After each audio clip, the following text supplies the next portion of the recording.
mudane xuseen khaliif xaaji jaamac ayaa daboolka ka qaaday in hoggaan xumada haysata dalka Soomaaliya ay sii ballaarisay dhibaatooyinka kala duwan ee horey ugu habsaday ummadda Soomaaliyeed. xuseen khaliif jaamac oo ah musharax u taagan doorashada xilka madaxweynimada Soomaaliya ee bisha Agoosto inagu soo aadan oo waramaya stuudiyaha Cable TV ee dalka Sacuudiga kadib markii socdaal dheer uu ku soo kala bixiyay dalalka Soomaaliya, Kenya iyo Mareykanka ayaa waxa uu kala sheegay in muddadii uu booqanayo dalalkaasi uu la kulmay in dheergarad odayaal dhaqameed iyo dadweyne aad u fara badan oo uga warramay in si looga baxo dhibaatooyinka dhan waliba ka hareeyay ummadda Soomaaliyeed loo baahan yahay in ummadda ay xulato qof aqoon ahaan iyo khibrad u bisil hanaanka hogaaminta qaranka Soomaaliyeed. aad bay magaratay ilaahay ugu sahlay safarkaas meel badan oo ku maray markaan halkan ka tagay waxaan maray Kenya oo dad badan oo Soomaaliyeed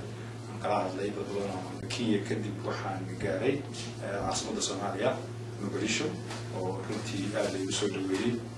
meel dad badan oo magaratay taabacsan oo taageerayaal ay joogaan waxaan qaatay isbuuc dhan oo wada hadal iyo isweydaarsi iyo soo dhaweyn iyo magaratay isbarasho iyo wax weydiin iyo ogaad asbuucaas wuxuu asbuucaad igu qaaliya in xamar ay noqotay meel isbedel weyn ka socdo dhinac kasta dhinaca magaranaysa nabadgelyada ugu horeyso dhinaca nolosha ijtimaaciga xamar kadib waxaan aaday waqooyiga America oo si fiican ay u soo dhaweeyay magaalada Soomaaliya ku badan tahay Minneapolis kadibna waxaan ka degay magaalada madaxda gobolka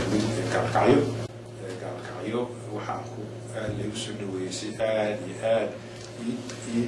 dareenkayga kor ugu qaaday oo dhiirigelisay. mudane xuseen khaliif ayaa sidoo kale ka hadlay sida loo kobcin karo dhaqaalaha dalka iyo waliba arrinta musuqmaasuqa waxaana uu sheegay wuxuu u baahan yahay dhaqaaluhu in dib kaabayaasha dhaqaalaha loo soo